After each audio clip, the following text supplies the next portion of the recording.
Chào em ơi.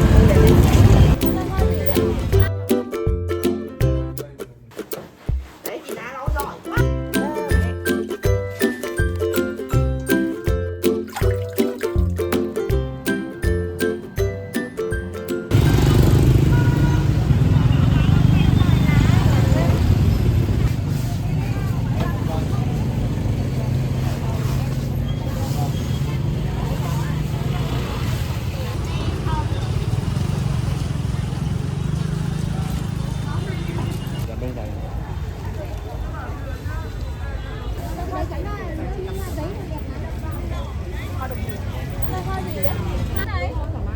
Cái này nó chưa lên nước thôi, đẹp chưa? Được. Người ta toàn mua vào chân Tết rồi.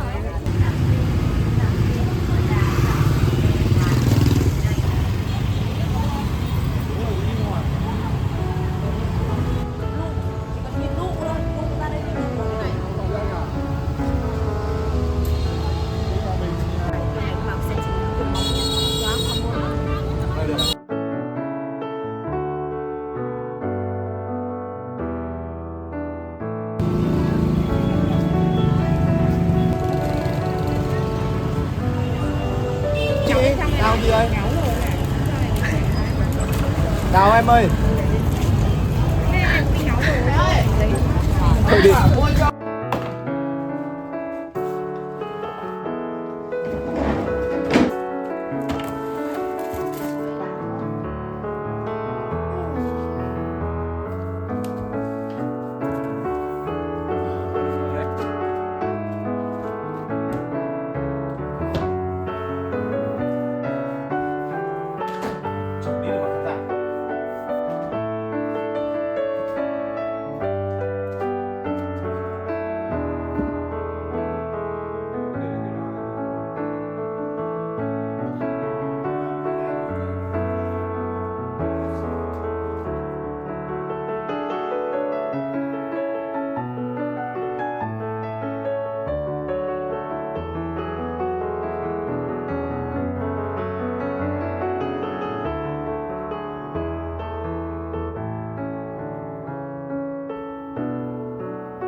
Đã xong rồi, sạch rồi ạ. Ok, con để lên đây.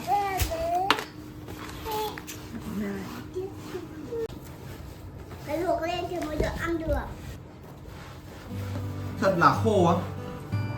Thế thì phải lấy giấy ăn Thế rồi. này thôi bác. Không, phải không được. Nó khô đấy.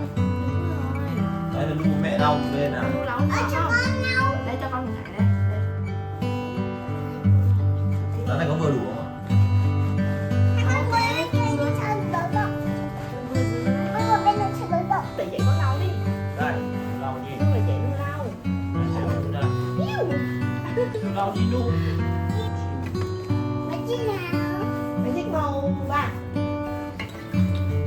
Cái hả?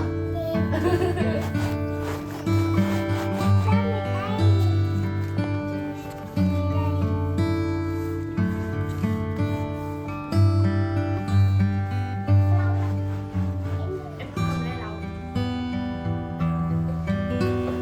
Đấy chị đã nấu giỏi quá đi. Siêu đấy. Chị đã siêu quá đi. Where are you?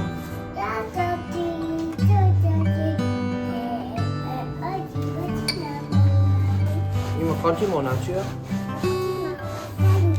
Chanh á, ok. Bạn thích màu trắng.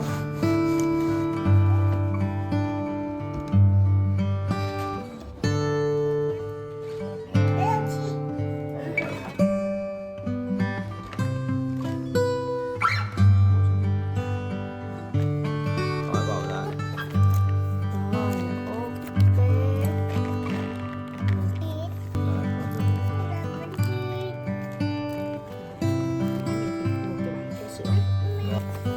rồi, đây là cơm. Ăn phải cơm mà đảo nếp. nếp rồi lúc bỏ vào để thêm thêm đĩa, lấy đĩa đấy. Đổ hết lên.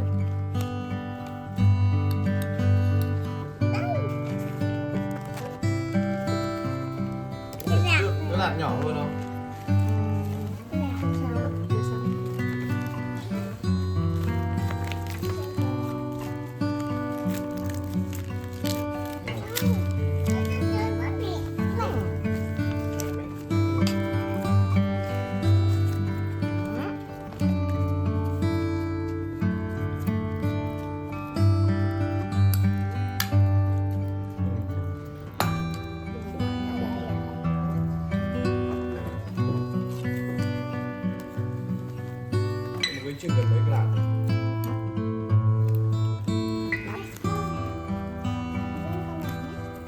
không phải là buộc mà là con sẽ làm như thế này này.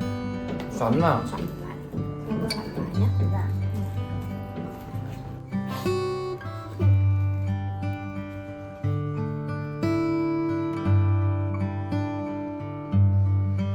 Mẹ không đồng ý hả?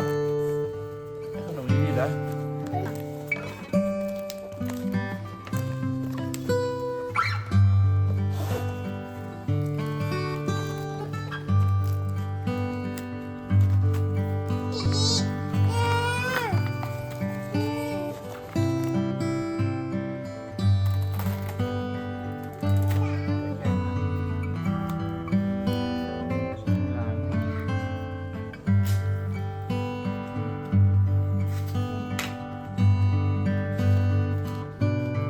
Wow, bánh thế này buộc ba buộc chặt vào nha.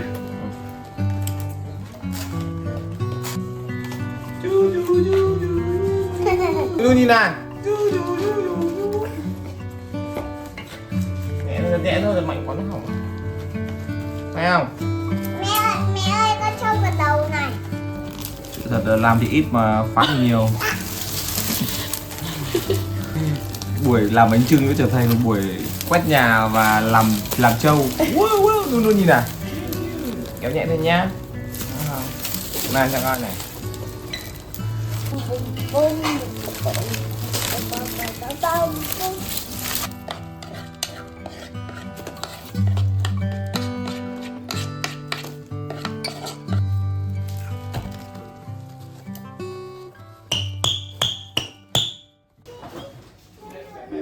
Mẹ bảo con xúc xích